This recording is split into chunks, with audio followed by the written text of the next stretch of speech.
Presentation by Charlie and Holmberg. There are no new announcements. I'll just repeat the ones from 11 a.m. Joe Walton is having a book launch at 7 p.m. in the boardroom. Riders of the Future past winners are having a reception at 7 p.m. in Sycamore. And there is still a limited number of banquet tickets available. You can get those either at the registration desk or online. Thank you. Thanks. All right, so today we are going to talk about riding dirty while staying clean, also known as how to write smut for Mormons. So we're just going to I don't know if this pen goes this way or this way. It goes this way. All right, so what makes a story dirty, okay? Generally, it goes into three categories. We have cursing, we have sex, and we have violence. So, sometimes you can't grow roads without dirt, right? Sometimes we need to have dirty things in our story, but we don't want to compromise our moral integrity. Or if we're writing for a younger audience, sometimes you can't have certain things in there. So why would you include these things in there? Sometimes you end up having a clipped romantic payoff. How many of you guys have ever read a book that has a strong romantic plot line, and you're just waiting for them to do the thing, and then they don't do the thing, and you're like, what? Right? Yes. So we've all had that, right?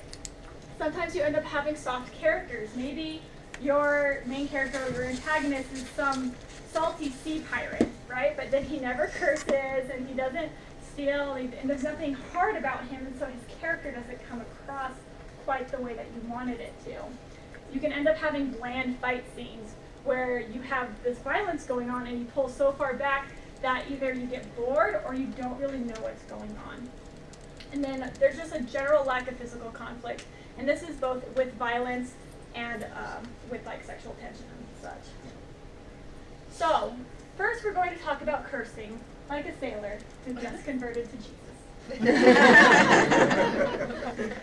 Here, I have fun gifts all through here. I need a 4-letter word for disappointment. And this is from that 70s show. So, how do we curse without cursing, right?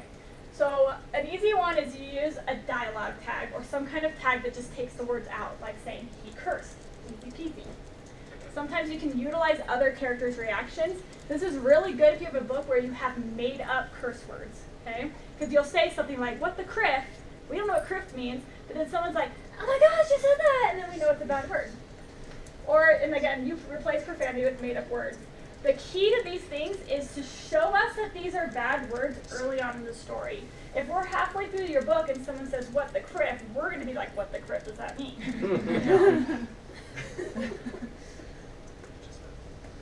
So here's some examples. From Poison Study by Maria Snyder, I heard a clatter, I have a speech impediment, excuse me. I heard a clatter of metal, a whoosh of air from Wren, and a curse from the other man. And then from Blackmore by Julianne Donaldson, I swore under my breath. So this is a really great example of establishing that a word is bad, but also having character reaction. So this is The Great Hunt. It's the second book from The Wheel of Time by Robert Jordan. And in case you're wondering, this first one is the main character Rand, and this one is his friend Nynaeve. Shaitan is dead, he said harshly, and abruptly the room seemed to lurch. He grabbed his head as waves of dizziness sloshed through him. You fool, you pure, blind, idiotic fool, naming the Dark One, bringing his attention down on you. Don't you have enough trouble? So we know that saying this name, Shaitan, it's like the Voldemort, right? Is bad. One, when he says it, he literally gets sick, and then we have a really bad reaction to that. So we know through the whole series, you don't say that word. All right, and so we can also use inventive curses. This is a great thing to do if you are writing futuristic or other world stories. So here's some examples of ones I like. So from The Wheel of Time, light burn you. And light and burn are actually both considered curse words in this case, because light is referring to like a deity kind of idea, and then burn is just used that way. It's been a while since I read the books. Pretend like I said something smart. Rust and Ruin is from Mistborn. And I love this because Mistborn has a magic system very much based on metal. And so having something like rust being in their linguistics, I think is just really creative. It's great world building. And then I told you, Shuckface, he's a clunk, so he'll be a slopper, no doubt about it. This is from the Maze Runner. Now the Maze Runner is dystopian, so this is stuff that maybe in our world might have transformed, because I mean, you could think Baby Shuckface used to be something else. So I thought that was clever too. So, don't use overly long swears, because it won't sound natural. There's a reason when, you hit your knee, you're like, damn it, sorry guys. And you don't hit your knee and say, mother of the Lord of the Mount Everest off in the south corner of, you don't like go off on these long things because it's just not natural. There's a reason they're 4-letter words. And don't use funny sounding words because it ruins the effect. Case in point. Okay? If you're going for a comedy, obviously this is different. But if you're not, I don't need to explain that one. Alright, how many of you guys have seen The Good Place? So this is a great idea of doing it, a great way of doing it in a comedic setting. I think it's so funny. So all these characters are in heaven, right? And in heaven you can't swear. So whenever someone tries to swear, it kind of takes you to the next word. So somebody forked up, or son of a bench, or that's bullshit. It's so funny. And so you can do it that way too, but it will have a comedic effect. And so if you're trying to write, honestly, like a dramatic scene, maybe that's not the best thing to do. So what about oaths? So if you don't want to take God's name in vain, because technically it's one of the 10 Commandments, sinners, but there are some other things that you can do. You can change the God or gods. So in our case, in our Christian society, and I think actually in a lot of religions, your God is male. So you can say by the goddess. You can make it polytheistic, gods in heaven, or you just make a whole new god, sweet Zeus, Or, so my rule of thumb for this is if I have a character, because sometimes, oh my God, this sounds so good, but then I'm like, Jesus. And so, not as a swear word, as in I'm sorry.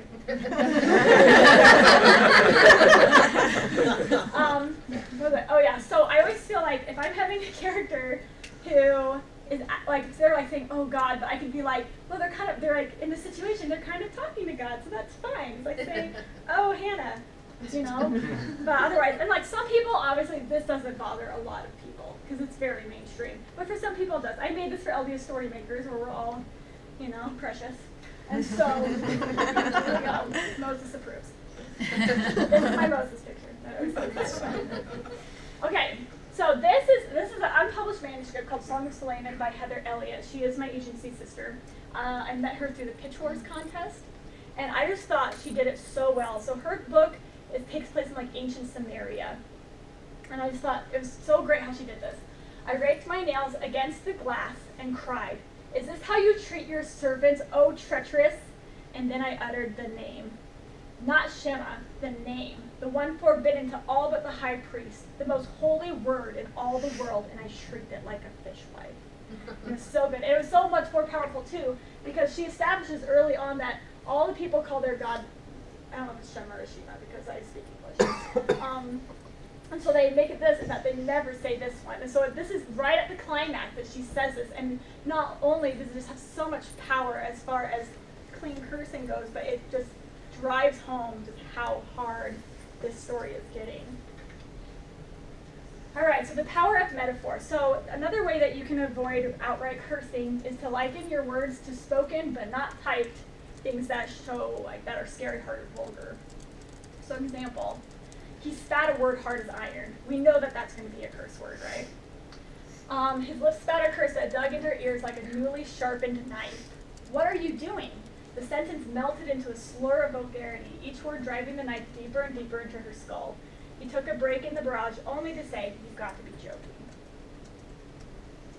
Or you can just offend someone else. Who here has seen Firefly?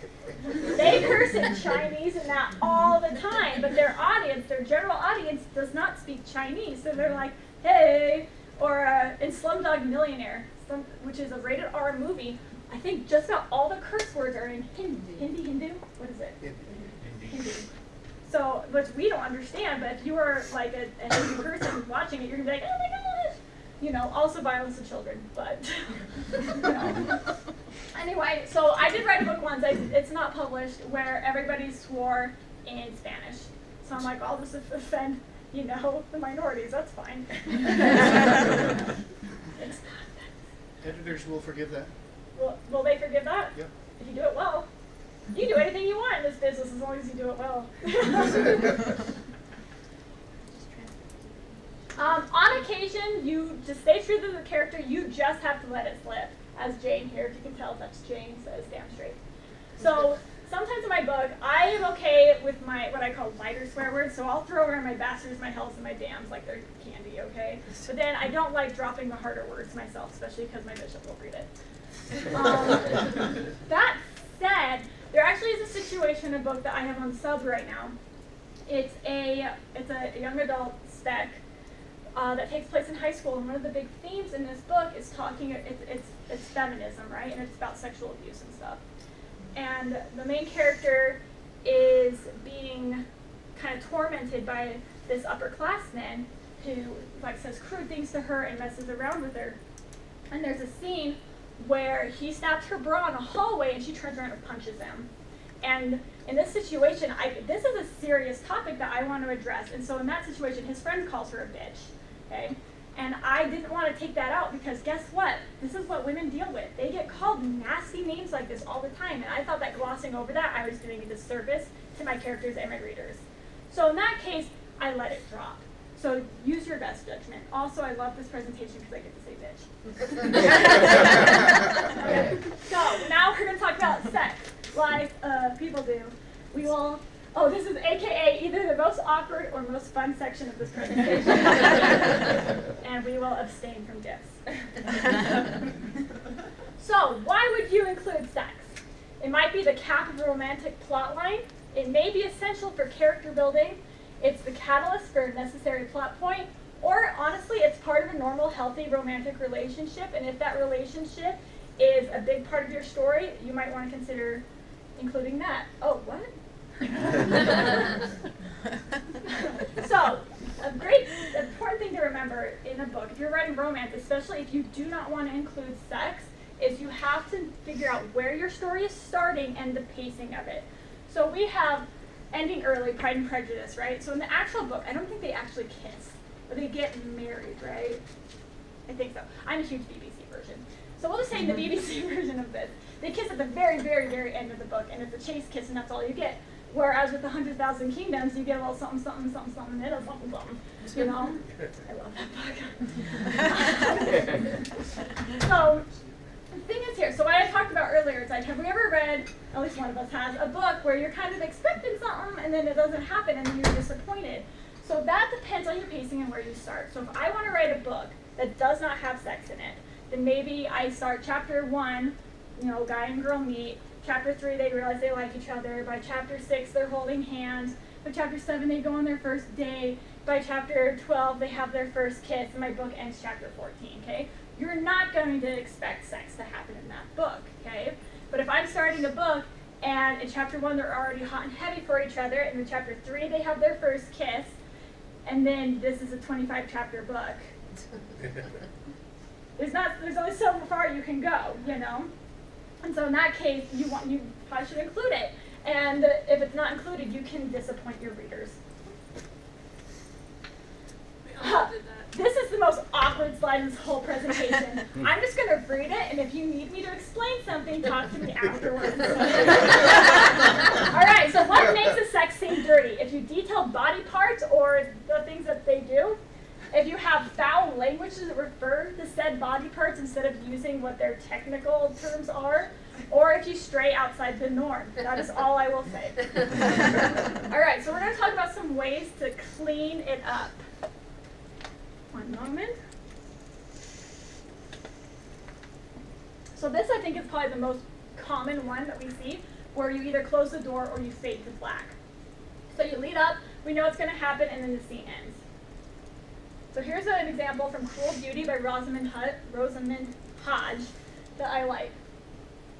The dress slid down to land on the ground about my feet. Ignifex touched my cheek very gently, as if I were a bird that might be startled into flight. Finally, I met his eyes. And, I said, I suppose I do love you. Then he pulled me into his arms. Scene break. I still might kill you, I told him much later. He traced his finger along my skin. Who wouldn't? So, we know what happens in this fun little symbol right here, right? And this is a YA book, so this is done very tastefully as well, especially given the audience. Another thing we can do is the opposite of that, where you turn the lights on after the fact, okay? So instead of the leading up and then scene break, it's scene break, and then, by the way, guess what just happened, okay? So, from Spoonbenders by Daryl Gregory, she looked at her watch. If she didn't leave now, she'd miss her plane. She howled. 8 hours later, she howled again in a different key. She's a turbo. So we know what happens here, right? Insinuating it's going to happen. Okay, so this kind of relates to Fading to Black as well, but it gets a little, I saw something, in case you're wondering, because I have to embarrass her, the next 2 examples were written by this author right here. And this next one is my favorite scene in her whole freaking book. All right, I'm going to read this off of here because that's really cool.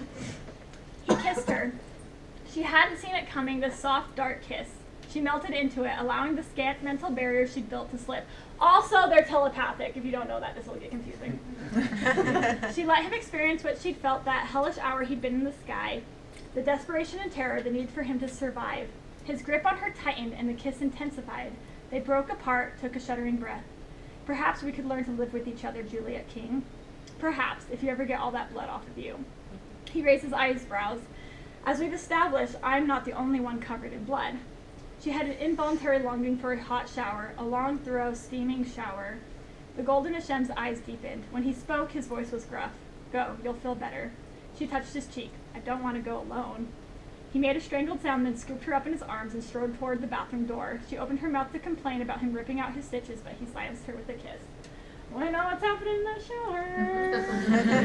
Right? All right.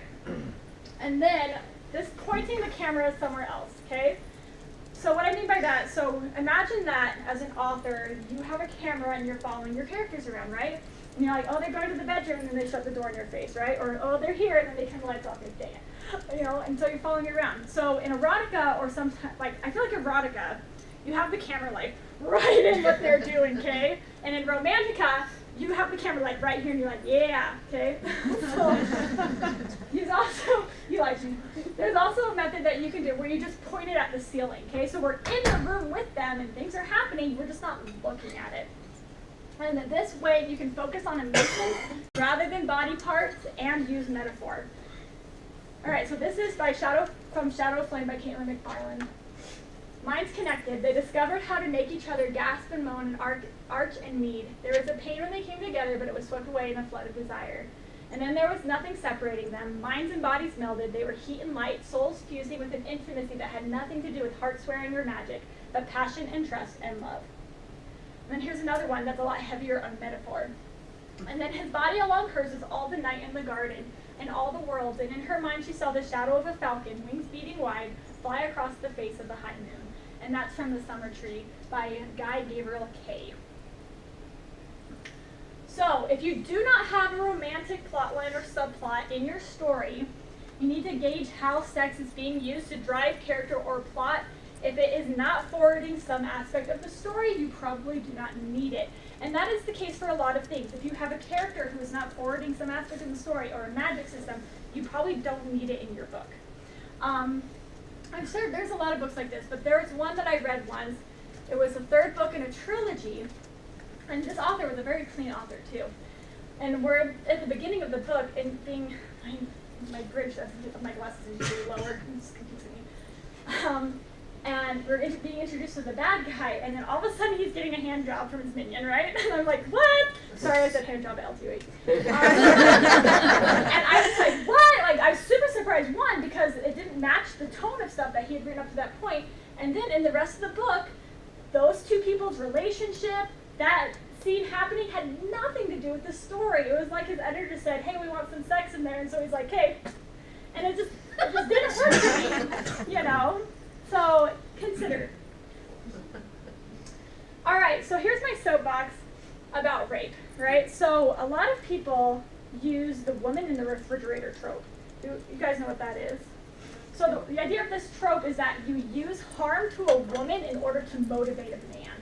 Okay, so the reason so-and-so goes on this quest is because someone like violently just like killed his wife or something. You can correct me if I say anything. The first one was literally a superhero like came home from work and his wife literally murdered and stuffed in the refrigerator. So yeah. That's where the name of the trope came from.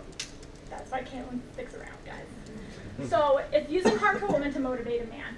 And while this trope can be done well, it's not an incredibly tasteful one. If you are going to include rape in your book, you need to know that rape recovery is a very long-term thing. Whether the person is maybe going to a psychiatrist and doing what they can to get over it, or they're dealing with it themselves, it is a long-term issue. If you're going to have a main character be raped in your book, you have to be prepared to have that be part of your book. You can't just set it and forget it, so to say. Okay?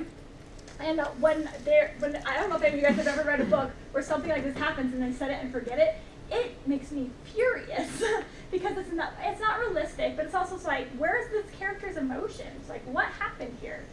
And then you have to ask yourself, is it plot or is it just titillating? Because rape happens, okay? I'm not saying you shouldn't have rape in your book, because it happens and sometimes it's important to talk about it. But if it's just in there because you think it's a hot and spicy thing, then you're a terrible person and can go into a dumpster fire. So this is a quote from the author Kimberly Vanderhorst I absolutely love. She said, "These are stories that need to be shared. Stories create empathy. Writing about traumatic events to create empathy is important. Writing about traumatic events to provide entertainment is the opposite of creating empathy." So, there's your 2 cents for the day. All right, now let's move on to violence. Stabby, stabby. American culture at its finest. And the reason I say that is because in America, we don't really seem to care that much about violence. If you see cleavage on a billboard, we're like, what? But if we're like watching a movie and somebody's like stabbed to death, we're like, oh, that's too bad for that guy. Whereas it's so interesting because my husband took French in college, and for one of his French classes, he had to watch a film. And I watched it with him to tell him when to look away because he's precious. And there's like naked woman walking around everywhere. There's full frontal nudity of a man and stuff. But there's a scene where a woman needs to be bled. You know, when that old way where they would have like a bowl right here and they would cut your arm and bleed out because they thought that made you better because you're dumb. And they wouldn't show any of it. They didn't show the knife. They didn't show the incision. They didn't show any blood. They just showed her face. The camera was on her face the whole time because this is unacceptable. But because having naked people, they don't care. And so it's interesting the differences in our cultures. So most people when they're writing clean, they don't really care about this, but we're going to talk about it anyway. Should I make a suggestion that doesn't involve violence, or is this the wrong crowd? I love violence. Okay, so how do you manage it? So this is the same for really all 3 categories we're talking about, but lean on the reader's imagination. Most of us, I hope, have not watched somebody get shot in the head, okay?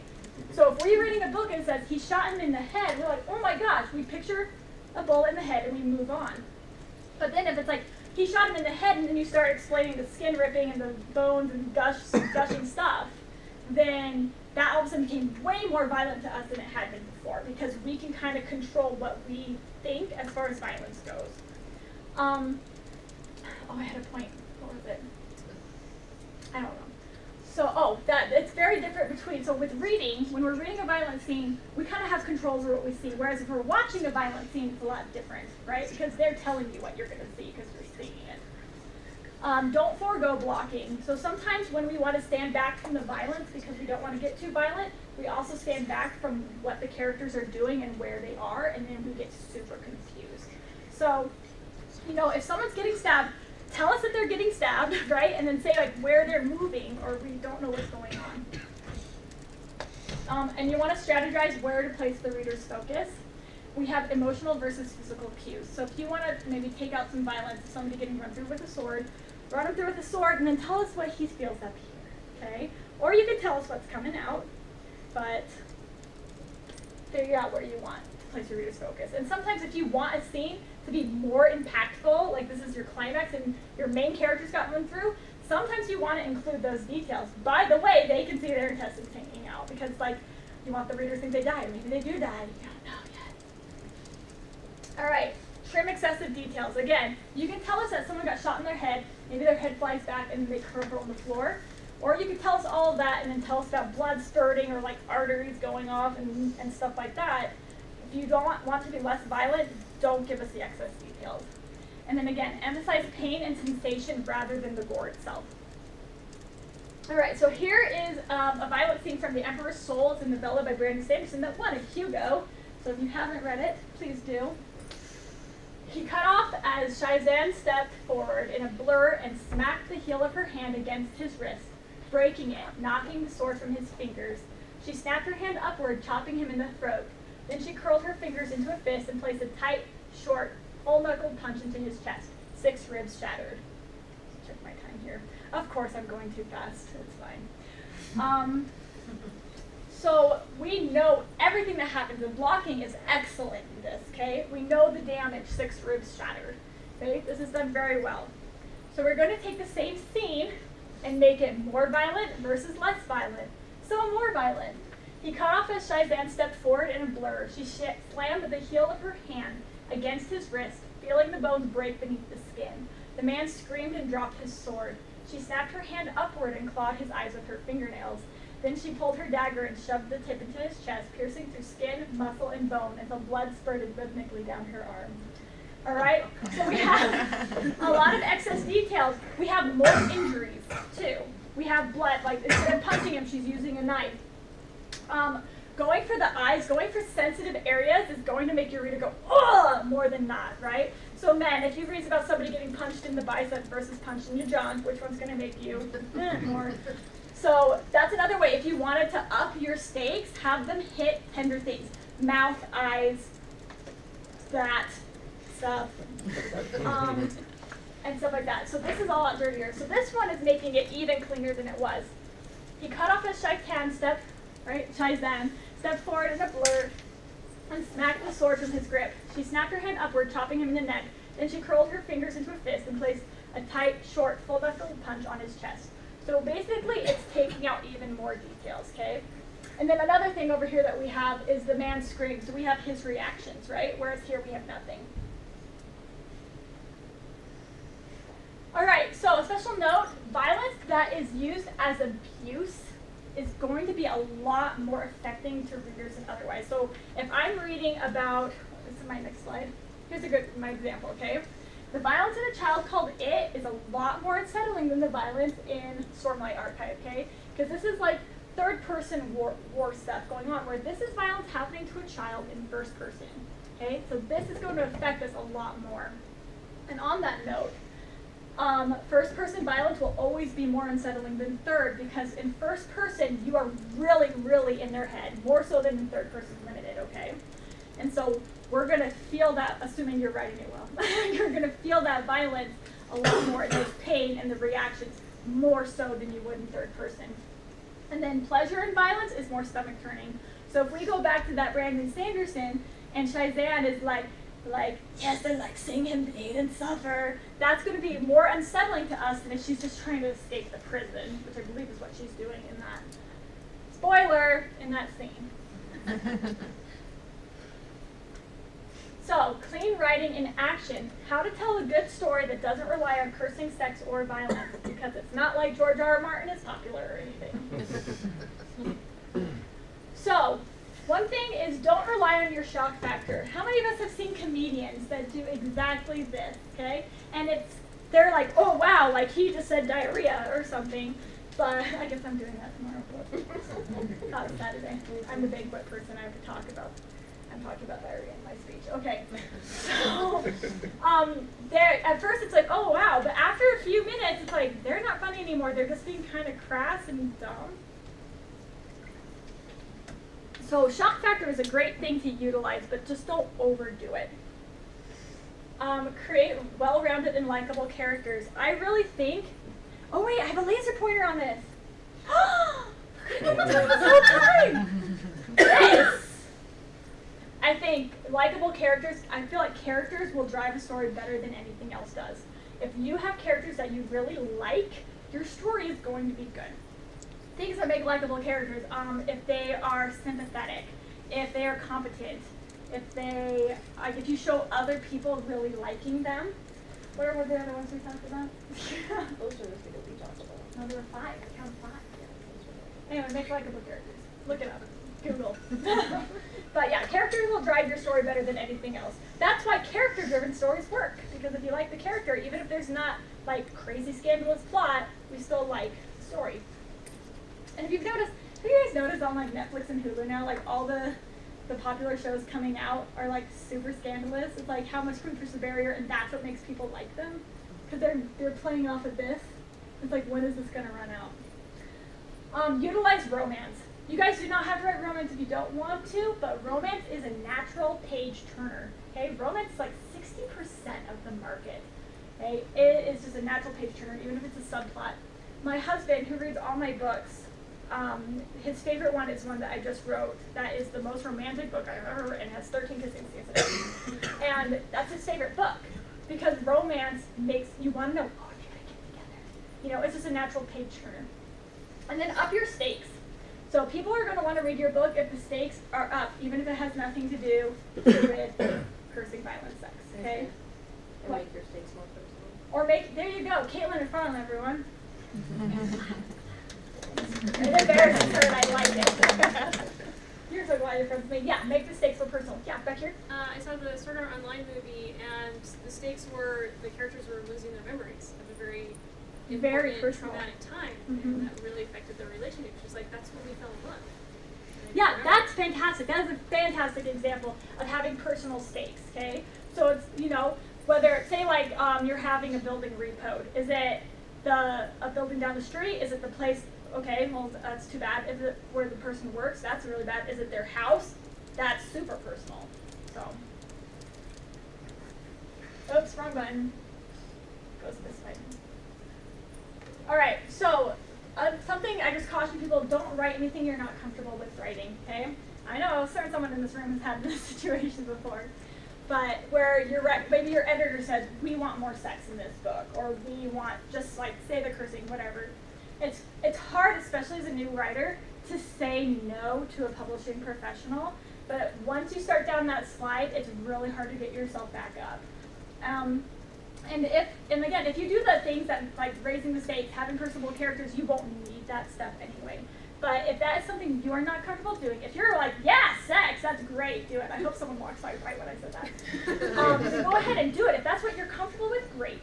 But if it's not, be careful of that slippery slope, especially because if you have, especially already a set readership. So for example, I'm known for writing clean fiction. So if I all of a sudden have a super raunchy scene in my book, I'm going to lose a lot of my readers because that's my brand is being clean. So be careful with that. And then along that same line, don't judge others when their definition of clean doesn't match yours. This is mostly where's my there?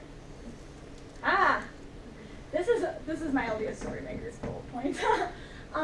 Because a lot of times people are just, I don't know. I think as writers, it's really easier for us to judge each other. You know, and so it's like if you're reading a book and you don't like what's in it, put the book down. It's not your kind of book. You know what I mean? Just be nice, guys. Like what is Ellen DeGeneres always say? Just be kind to the end of her things. I don't know. Stay your cats and dogs. All right, so we can do questions, and if we run out of questions, I'm going to make you guys do this workshop because I always present fast, and we still have 12 minutes. But something that you can do to kind of play around with this is take one of the following scenes and rewrite it, or write it, I guess, the way, using the text we discussed. Oh my goodness, no, we're not done. All right, so it's Mary's honeymoon night, but someone tries to break into the room in the middle of it. The reason I say this is because in the middle of it, you're going to have to deal with it. So let's write it. And then Dave and his two friends just parachuted into the middle of a war zone and have to fight their way out. You can't avoid the violence in that scenario either. So that's something that we could do. But first, are there any questions? You guys ask questions so I don't feel super awkward. Thank you. So how do you deal with like triggers and letting your audience know that there's triggers? All right, so this is, okay, this is a question that doesn't have a full answer, right? Because you cannot, here's something we need to know, period, in this industry. You cannot make everyone happy, okay? And so, like, I don't know if, like, so I just wrote a book. Here, I'll show you because I brought it, so why not? So I just wrote this book. Na na na na, it comes out in July, okay? So it has a lot of seagulls in it, as you can see from the cover. For all I know, somebody was attacked by seagulls as a child. You know, there are all kinds of triggers that we might not know about. You know, so we're not going to put a list in the front of our book that says, by the way, here are possible triggers for this book. This is what I'm giving you. And so I wouldn't. If something is the main part of your book, it's going to be on the back cover anyway, and they can always read reviews. But if somebody gets a trigger and they don't like your book and they write you a nasty letter or something, it's like, sorry, and move on. Like that sounds really unsympathetic of me, but you kind of have to handle it almost like you're like a news anchor, where like news anchors have to give like sad stories all the time, but they just have to move on to the next story. Like there's no moment of silence for these guys because this is just how the industry works. You can't make everybody happy. So good luck with that. Anybody else? Come on, give me one more and make me feel good about myself. Oh, 2 more. We'll go with you first. You mentioned, oh my God. What are some other words you can use instead of things like that? I tend to use wow, and it gets overused. Well, make them southern and just have them be like, oh my goodness, bless your heart. No. So it's a little easier for me because I do write fantasy and I write a lot of other world fantasy. Also, it's easier if you're writing historical because there's a lot of historical curse words that we don't use, like blazes or something. So if you're writing contemporary, it really is hard to get around that because sometimes you're in a situation where it's like, this is what the character would say, but you feel guilty. So I know a lot of authors, they, despite their own morals, they will stay true to their characters no matter what, right? If the character's going to drop an F-bomb, that character's going to drop an F-bomb. And that is a legitimate way of doing it, right? Otherwise, what I do is, I either try to make it like they're actually talking to God, like, oh my God, look at this, hey, did you see this? Or I just try to get around it. Because it does make me personally uncomfortable just to take the Lord's name in vain in my books. And so I try to tweak the scene as much as I can to get around it. Otherwise, I either say it, if they're a gosher, oh my gosher, slip that in. Otherwise, yeah, those are the best pieces of advice I can give you. But when you do, like if you're going to have them be like, oh wow, or something, just make sure that it sounds natural. Again, like you want natural sounding swears. I have, in that same book where I get to say bitch, I have my character's mom has a quirk where she says really goofy sounding swear words. Like she's really anti-swearing. She says really weird things instead. And so that's a character quirk I gave her to be able to be like, I'm funny, and you get to say the word bitch and stuff. So stop trying to make bitch happen. Anyway, bad advice. There you go. Right back here. Yeah. Do you ever find, like, I've read your books and they're great, obviously, but do you ever find it hard to write something clean that, like, is satisfying for people? Because, like, sometimes I worry that, with the example of cleaning it up too much. Mm-hmm. And it's like, how do you find a balance of giving a satisfying stuff to be like, oh, okay, they just had sex, and your reader's like, oh, okay, that's fine. But do you know what I'm trying to say? No, I do. So when I have to write stuff like that, I always just think, what would I be satisfied with? Because I write what I'm satisfied with, right?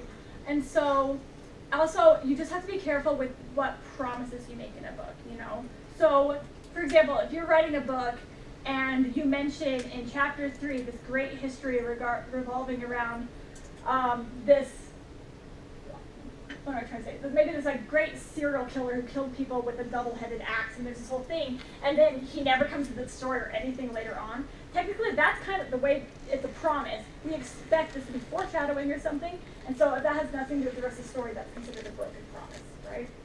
So if you're careful with your expectations and your promises, then people will have the same expectations and promises. Like if I'm reading a romance novel where every kiss I'm like getting all the details of tongues and hands and stuff, and then I get a sex scene where it's like, close the door, I'll be like, what was that? Where's my tongues and my hands? So if you're consistent and you just watch your promises, like, you'll be fine. So, and there was another one over here, I think. Changed your mind. All right, well, that is all I got for you guys. Thank you for listening. Let's go early.